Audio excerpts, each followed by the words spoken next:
You guys how to do is how to build an assembly drawing. So it'll look similar to this one here. On this particular one, I can have the W Raiders part facing towards the back part, or I could have it being on this side of things. That's totally up to you. It doesn't matter to me which way you do it. Our goal is to simply see how to get the object assembled. So I've already built one like this. I'm going to show you guys how to do it. Similar but facing the other direction. So first thing you need to do is create a new object or a new file, and then before you get started with anything, you've got to save that file. So when you go to save it, I would just call it Shadowbox Assembly. You can see up here mine's called Shadowbox Assembly 2 because I'm showing you a different way to assemble it. And then once you have that, what you need to do is go over to where your parts are located. So in your data panel, if you need to navigate to whatever folder you put them in. And then what I'm going to do is I'm going to take my back piece and I'm going to say insert into current design here just by right clicking on it. Select insert into current design. Oh, sorry, wrong one. So I'm going to go back. I didn't click my side piece, I clicked my whole assembly. I don't want an assembly inside of this. So I need my side pieces, right click, insert to current design.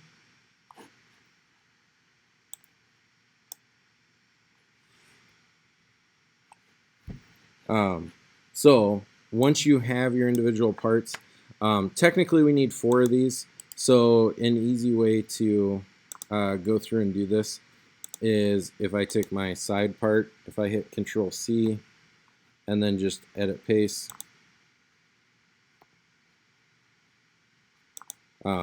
You got to make sure that this window is off. So if I copy and paste it again, select OK.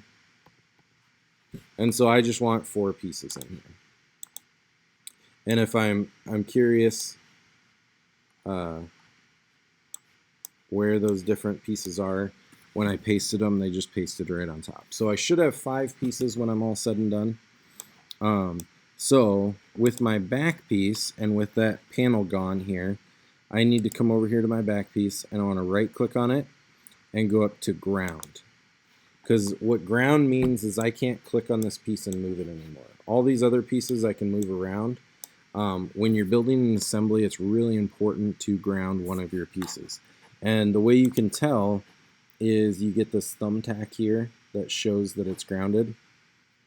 So now what I'm going to do is I'm going to go through and do my assembly. And the way we do that is come up here to Assemble, and I'm going to select a joint. So here it says some of the components have moved, and I can either click Capture the Position or click Continue. So I pulled all those pieces apart. I'm just going to say go ahead and capture my new position. So the first thing I'm going to do is I'm going to select one of my the inside groove here of one of my pieces. Doesn't really matter which one. So if I go ahead and select that one, that's my selection for component 1. Component 2 is where it's going to go to. So if I zoom in, and notice when I do this, it has this joint alignment. So first, I'm just going to select the surface, but if I click this point too, it would align it to that point. So I'm just going to start with just the surface here. And then under joint alignment, it says which point do you want to align it to. Well, I'm going to align it to the center of the object, so that way it places that in the center. Now, when I look at this, you can see it's placed the edge in the center. So if I need to adjust this in any direction, I can. So I'm going to do this halfway. So that's where I just did an offset. And you can do it over here in the Y area. So it all depends on where you picked for your joint edge. The other thing that I'm going to do is for my part, I'm going to flip it 180 degrees here. So that way I have my short side. Well, if that part's going, it's no longer a negative 1/8 of an inch. I needed a positive 1/8 of an inch. So I want that short side facing out in this particular one. Again, when you guys are doing it, it is totally up to you how you want to set that up. But you can kind of already see that angle is aligned to that corner because I aligned it to the joint in the middle. So if I'm happy with all that, I'll click OK. I can come down here. I'm going to do another joint alignment.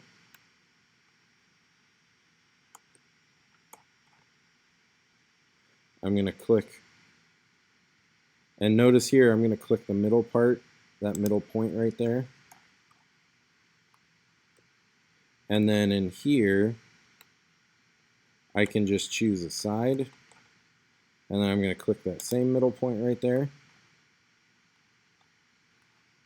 And you'll see now I'm rotated kind of a different direction. So this is where we've got to go through and figure out, okay, well, which way should I be rotated? So I can adjust my angle. Well, there's 90 degrees. That faces it forward. So we're going to do 270 degrees, so it's rotated all the way around the other direction. And then that gets me to rotate the other direction.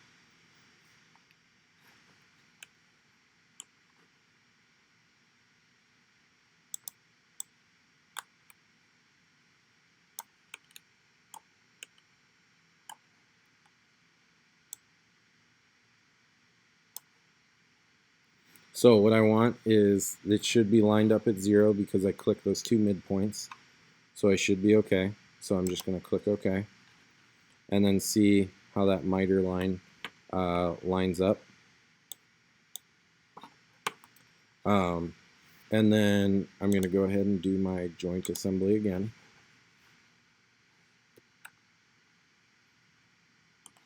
And I'm going to do the same thing. I want the inside surface, and I'm going to grab that midpoint. I'm going to select for component 2.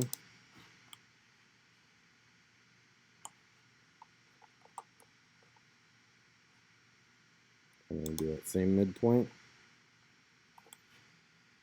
So here, as we look at this, you'll see I'm lined up the right direction now.